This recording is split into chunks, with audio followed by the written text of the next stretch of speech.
तो आज चूंकि बहुत हलचल मची हुई है, मीडिया ट्रायल सेंगर वाले केस पे इतना हो चुका है कि आज मुझे खुद मीडिया वालों से पूछना पड़ा, भैया ये ऐश्वर्या सेंगर नाम की जो मैडम है, इनका नंबर दीजिए, मैं इनसे जाके मुलाकात करके आती हूँ। कुछ दो तीन प्रश्न मेरे भी थे, मैंने कहा मुझे भी उनके जवाब मिल जाएंगे। तो आज हम ऐश्वर्या के साथ हैं, जो कुलदीप सेंगर की बड़ी बेटी। आइए ऐश्वर्या से सवाल पूछते हैं। सुप्रीम कोर्ट द्वारा जमानत पर रोक लगाए जाने के बाद अब आपकी अगली कानूनी रणनीति क्या होगी? अब 1 महीने का टाइम है। 4 हफ्ते बाद ये रिटर्नेबल है। और हम 4 हफ्ते बाद सुप्रीम कोर्ट में अपने सारे तथ्य, अपनी सारी बातें रखने की कोशिश करेंगे। और हमारे तथ्य तो मजबूत है ही हैं। जिसने भी ये केस देखा है, डॉक्यूमेंट्स देखे हैं, वो जानता है कि हमारे तथ्य मजबूत है। तो हम वही तथ्य कोर्ट के सामने रखेंगे एंड आई होप कि हम जीत के आएंगे। क्या आपको उम्मीद थी कि हाई कोर्ट के फैसले को इतनी जल्दी चुनौती दी जाएगी और उस पर रोक लग जाएगी? नहीं, देखिए, चुनौती देना तो उनका हक है। सुप्रीम कोर्ट अप्रोच करना उनका हक था। वो अगले दिन भी जा सकते थे, सुप्रीम कोर्ट अप्रोच कर सकते थे। ये उनका पूरा पूरा हक है। कोई ऑर्डर को चैलेंज करना कोई गलत बात नहीं है। लेकिन उन्होंने जिस तरह से इस ऑर्डर को चैलेंज करने से पहले धरना प्रदर्शन और अलग अलग चीजें की, मेरा सवाल सिर्फ उस पर खड़ा होता है कि क्या ये सब जरूरी था? आप लीगल अगर कोई लीगल प्रोसीडिंग्स हैं तो उसमें आप लीगल रिकॉर्ड्स ले सकते हैं। लीगल रिकॉर्ड्स आपके पास पूरे हैं, आपके पास बहुत अच्छे वकील साहब मौजूद हैं, आप उनकी मदद लीजिए। आपकी जो भी बातें आप कोर्ट में रखिए। लेकिन ये इस तरह से अलग तरह से धरने पे बैठना, एनजीओस को इन्वॉल्व करना, ये किस हद तक सही है मुझे नहीं समझ में आता। ऐश्वर्या, मीडिया में तो केवल एक ही पक्ष दिखाया जाता है। आज जब आपके पिता को जमानत पर रोक लगी है, तो क्या आपको लगता है कि न्याय के मंदिर पर मीडिया ट्रायल और बाहरी दबाव हावी हो गया है? देखिए, मीडिया का प्रेशर, आप भी अग्री करेंगी, मैं भी अग्री करूंगी, और मेरे ख्याल से जितने लोग देख रहे हैं अग्री करेंगे। मीडिया कहीं ना कहीं एक नैरेटिव तो सेट कर ही देता है, और जो कि इस केस में इतना स्ट्रांग हो गया है कि कितने भी तथ्य आप लोगों के सामने रखिए, आधे लोगों को तो पता पता नहीं नहीं। है। और जिनके सामने आप रखिए भी, वो जल्द ही उस पर विश्वास करने में वो नहीं होते हैं। लेकिन हमारा निरंतर प्रयास है कि जितने लोगों तक हम इस केस के तथ्य पहुंचा सके, इस केस की बातें पहुंचा सके, सब पहुंचाएं। और बहुत मीडिया प्रेशर क्रिएट किया गया, जो कि जिससे आप भी अवगत हैं। मैंने आपकी भी वो देखी, जो आपने प्रदर्शन किया था, मैं उससे वाकिफ हूँ। और एक अलग तरह का नैरेटिव सेट करने की कोशिश की गई, जिसके मैं बहुत ही सख्त खिलाफ हूँ। लीगल रिकॉर्ड्स तो सबके पास था, वो चाहते तो डायरेक्टली लीगल रिकॉर्ड्स ले सकते थे, लेकिन उन्होंने अलग एक रास्ता अपनाया।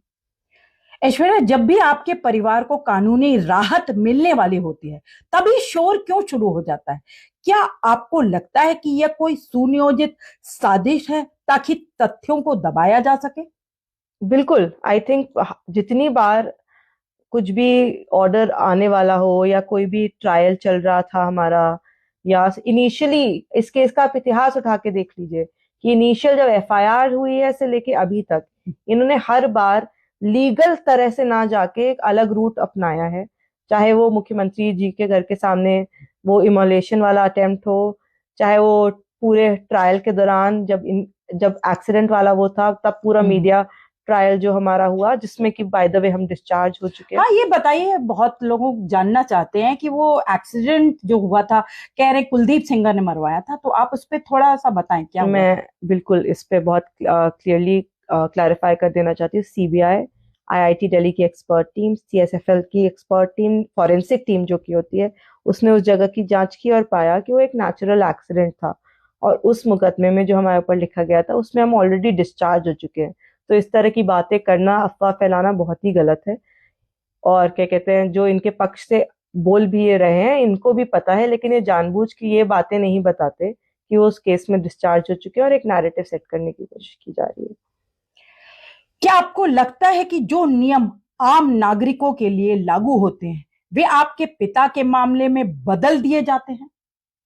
जी, कहीं ना कहीं मुझे ये लगता है कि अगर हम आम होते और मेरे पिता एमएलए ना होते, तो शायद हमें ये 8 साल नहीं लगे होते, जो कि 8 साल से हम इतने स्ट्रॉन्ग प्रूफ होने के बाद भी मेरे पिता जेल में हैं, क्योंकि एक अलग तरह का प्रेशर, एक अलग तरह का माहौल क्रिएट करने की हर बार कोशिश की जाती है कि ये पावरफुल हैं, ये हैं, जबकि दूसरा तरफ अपनी राजनीतिक वो छुपाता है।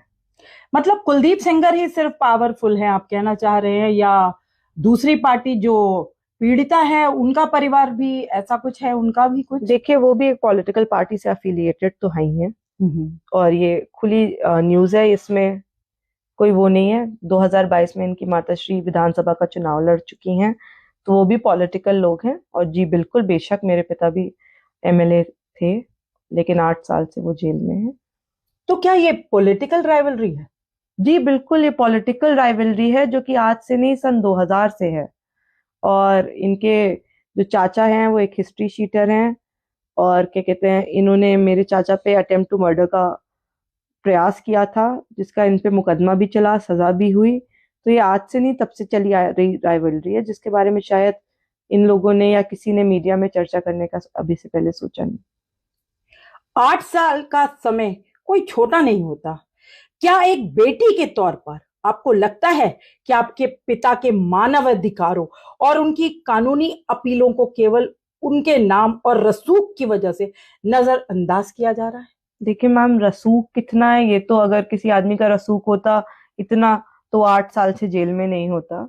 लेकिन बिल्कुल मेरे पिता के नाम को इतना मलाइन किया गया है इन लोग द्वारा, एक नकली कहानी बना के लोगों के बीच में पेश की गई, जो कि शायद वो मुझे भी सुनाते तो मुझे भी बहुत, मैं भी दूसरे पक्ष के लिए बहुत अंदर से फील करती, और मुझे लगता कि एक पक्ष ने बहुत गलत किया। बट जो कहानी सुनाई जा रही है वैसा कुछ नहीं है, असली तथ्यों को बाहर आने का समय है। और मैं चाहती हूँ कि अब जितने ज्यादा से ज्यादा लोगों तक ये तथ्य पहुंच पाए, उतना बेहतर होगा। बाकी हमारी लड़ाई न्यायालय में थी, न्यायालय में है, और हम उसी माध्यम से लड़ेंगे। हमें और किसी तरह से लड़ने का कोई वो नहीं। हमने सही तरह से आज तक हर चीज की है, हम आगे भी सही तरह से करते आएंगे। पीड़िता इस स्टे के बाद कह रही थी कि बड़ी राहत मिली है, आपका क्या जवाब है? देखिए, मुझे न्यायपालिका पे पूरा विश्वास है। जिस दिन हम हारे थे तो भी मैं विश्वास करके आगे बढ़ी थी। हाई कोर्ट में जमानत हुई, मैंने विश्वास किया, और अभी भी मैं सुप्रीम कोर्ट पे मेरा पूरा पूरा विश्वास है। और मुझे लगता है अगर जो मेरे तथ्य हैं, जो समय मैंने वहां बिताया, ये सारी चीजें जब हम सुप्रीम कोर्ट के सामने रखेंगे, तो मुझे पूरा विश्वास है कि हम जीत के आएंगे। विपक्ष और एक्टिविस्ट कई इसे बेटी बचाओ के चश्मे से देख रहे हैं। क्या किसी ने यह सोचने की कोशिश की कि एक बेटी आप भी हैं, जो पिछले कई सालों से अपने पिता के लिए न्याय की लड़ाई लड़ रही हैं, आज आपके वकीलों को मेरिट्स पे नहीं लड़ने दिया गया? क्या कहना चाहेंगे आप इसके बारे में? देखिए, अगर वो बेटी हैं तो बेटी तो मैं भी हूँ। उनको जितनी अपनी बात कहने का हक है, उतना ही मुझे अपनी बात कहने का हक है। हालांकि उन्होंने मुझ पे बहुत पर्सनल अटैक्स भी किए, मैंने देखा है, मेरी पर्सनल लाइफ के बारे में जगह जगह बात की है। मैं उनकी पर्सनल लाइफ के बारे में कोई बात नहीं करती, ना ही उस तरह की कोई टिप्पणी करती हूँ, ना ही आगे करूंगी। और मेरी उनसे बस इतनी ही रिक्वेस्ट है कि वो भी तथ्यों पे बात करें अगर उनके पास है तो, वरना इस तरह की बातें बनाने की कोई जरूरत नहीं है। इस पूरे कानूनी उतार चढ़ाव ने आपके परिवार को भावनात्मक रूप से तोड़ दिया होगा। इस पक्षपाती मीडिया और सिस्टम के खिलाफ आपकी अगली लड़ाई क्या होगी? मैम, हमने पहले भी एक ही तरीके से अपनी लड़ाई लड़ी है, जो कि है लीगल तरीका। अब हमने मीडिया के आप बेशक हमने मीडिया के बीच में ये बोलना स्टार्ट किया, क्योंकि हमें लगता है कि कहीं ना कहीं हम सब सामाजिक लोग हैं, और हमें समाज के बीच में अपनी बात पहुंचाने का पूरा पूरा हमें भी हक है। हम भी बेटियां हैं, और इसीलिए हमने मीडिया से बात करना स्टार्ट किया कि हमारी भी बातें जो हैं वो खुल के मीडिया के बीच में आए। और बाकी सही गलत क्या है, ये चुनने का अधिकार हर किसी को है। अगर आज आपको इस देश की जनता और न्यायपालिका से सीधे कुछ कहना हो तो आप क्या कहें? किसी के दबाव में ना आए, बिना जाने किसी एक पक्ष को ना चुने, हर चीज जान ले, सबूतें देख ले, दोनों तरफ जो सबूत है इसको किसी एक दृष्टिकोण से ना देखें, और हर चीज तथ्यों के आधार पे खुद आंकलन करें उनका, और फिर डिसाइड करें कि कौन सी तरफ सही है, कौन सी तरफ गलत। धन्यवाद ऐश्वर्या, आपने अपनी पूरी बात रखी, क्योंकि ये मेरे मन में ही जिज्ञासा थी कि कोई बात नहीं, जब ऐश्वर्या भी एक बेटी है, पीड़िता भी एक बेटी है, पीड़िता से मैंने मिलने की कोशिश की, अभी मेरी उनसे मुलाकात नहीं हो पाई है, मैं पीड़िता से भी मिलने जाऊंगी। जी जी, बिल्कुल, मैंने बेशक जंतर आपको मंतर जाना में चाहिए। बहुत प्रयास किया था पीड़िता से मिलने का, जी। लेकिन पुलिस वालों ने कहा कि वो बहुत नाराज हैं, वो आपको मार देंगे, वो बहुत ज्यादा वो इस टाइम बहुत ज्यादा गुस्से में है, और पुलिस वालों ने मुझे रोका था कि नहीं जाना आपने। तो मैंने सोचा कि अब चलिए, मैंने जब मीडिया वालों से नंबर लिया तो मैंने सोचा चलिए शुरुआत करें, पहले ऐश्वर्या से मिल लेते, फिर पीड़िता से भी मिलेंगे, उनका भी पक्ष जानने की हम कोशिश करेंगे। जी, धन्यवाद। Thank you.